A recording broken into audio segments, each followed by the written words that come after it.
Hello, today we are going to see dipole antenna, the remaining topic, right, and the monopole dipole antenna. This is the third video in the subject antenna and microwave engineering. Now, we just go on to the previous session what we have seen. So, in the previous session in the half-wave dipole antenna, we have calculated the current due to the half-wave dipole antenna, where the current I of Z, when Z is greater than 0, the current I distribution is equal to I of Z into sine of beta into H minus Z, right? And when Z is less than 0, then the equation of I is I naught into sine of beta into H plus Z. Now with that equations we have just now we are calculating in a way to calculate the magnetic vector potential AZ. So the magnetic vector potential AZ is calculated with the equation AZ equal to this term, right? So we get, after integrating, we get this equation of AZ. Okay, and then after this, so our aim is to calculate the magnetic vector magnetic field intensity and electrical field intensity.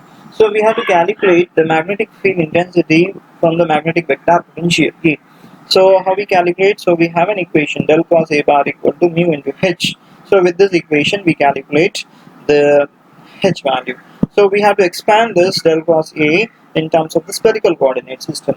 So if we can able to expand this in terms of the spherical coordinate system, the value of the magnetic vector potential H can be calculated. So the magnetic vector potential we just calculate, right? But just we can do the mathematical equations, right? And then we get the equation of H in terms of the phi direction. So the equation is as Im by 2 pi r into cos of pi by 2 cos theta by sin theta in terms of ampere per meter square, right? Then next we calculate so after calculating the magnetic field intensity, now we can calculate the electrical field intensity. So the electrical field intensity of the half-wave dipole antenna is, so we have an equation E theta by H phi equal to like eta, that is as 125. So we can calculate E theta. E theta is as 120 into pi, so we get E theta equal to 60 Im by r into cos of pi by 2 cos theta by sin theta in terms of volts per meter.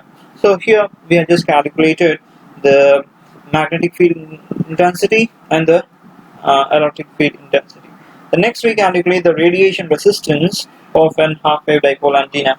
So in order to calculate the radiation resistance of an half-wave dipole antenna, so we actually what we require is that we require R value. So the total power, so we know that what is power?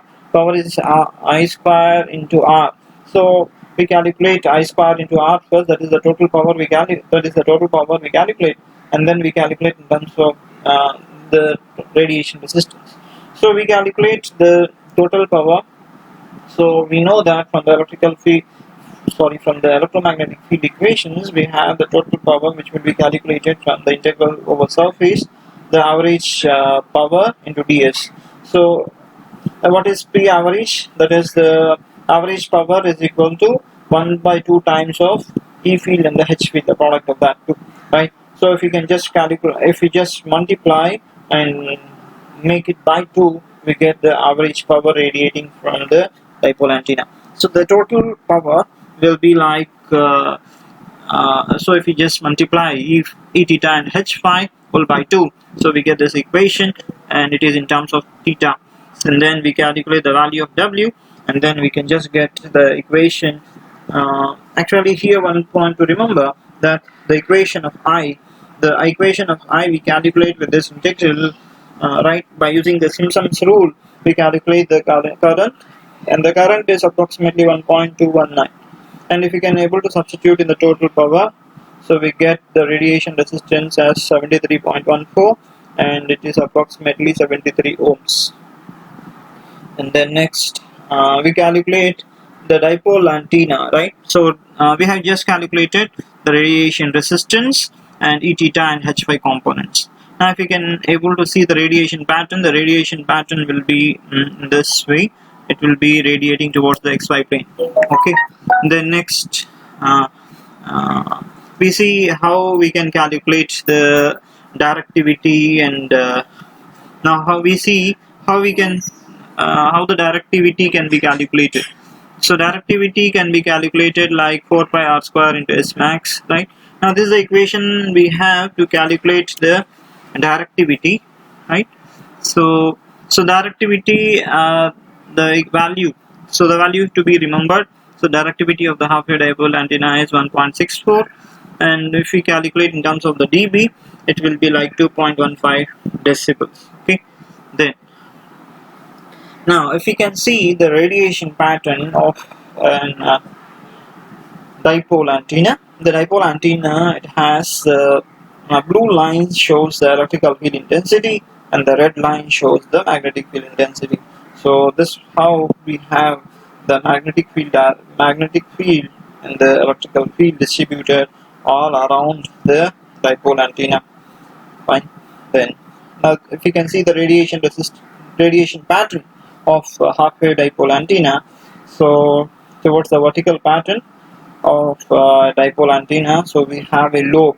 Now here, this being the center where dipole is located, and if we can just see, observe, right, in terms of angles, right, so wherever we have 30 degrees, sorry, 60 30 90, right, so from 0 we have 30 60 90, and this is minus 30 minus 60 and minus 90, right, and we observe that towards 30 degrees we have some minimum direction, at 60 degrees it has some intermediate value, at the maximum at the 90 degrees from the center, right. So this how we just draw the pattern of an antenna, right.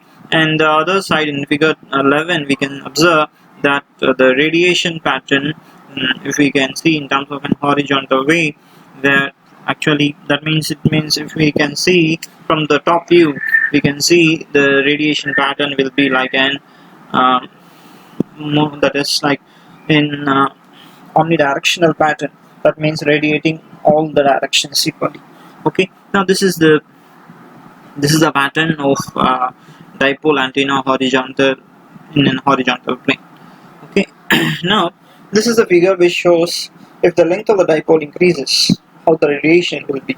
Now if the required direction of radiation, if we consider that the required direction is vertical, now if you can see, when if lambda L is, if the length of the dipole is lambda by 2, we have two lobes vertically placed, and when L equal to lambda, the second figure, and now we have an 8-figure structure which is very desired, where directivity is very high, right.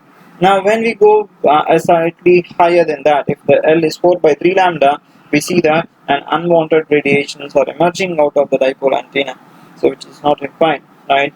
And then the next case we can see, if L equal to 1.5 lambda, that is 3 by 2 lambda, we see that whatever the required direction, the radiation is decreased, the side lobes intensity increases, right. This is not required. So, and if we can see the last 5th figure, if the length of the dipole is twice the lambda, then no radiation towards the required direction. We have the 2 side lobes or 4 side lobes altogether, right, which is distributed, which is not required. So it is better that we can have the length of the dipole between lambda by 2 to lambda, so that we can get the desired radiation pattern, right. That's about half wave dipole antenna, and these are the formulas which we can remember for the half wave dipole antenna. So we have to remember the formula of E theta H phi, right, and the radiation resistance and the directivity, right. So this is about the half wave dipole antenna. Next, going to quarter wave monopole antenna. This is also called as the quarter wave antenna or quarter wave monopole antenna, or just monopole antenna. So we can see what is monopole. Monopole means having only one pole, the other pole is not there. So when it is not there, we are going to ground it. So we are going to ground it. So if we are going to ground, and when we connect the feed, what happens? One end will be given to the dipole, and the other end will be connected to ground. So that feed will be called as an unbalanced feed, right? So then, now this is the structure what we get for a monopole antenna. Now towards the left hand side in figure 2.1, we can see that we have a towards the right hand side we have your half wave dipole antenna. So when we convert to monopole antenna, we see that that is the ground, that is the one pole we just remove, we have only the positive pole, and we can see the current distribution I of t, it will be a half, right?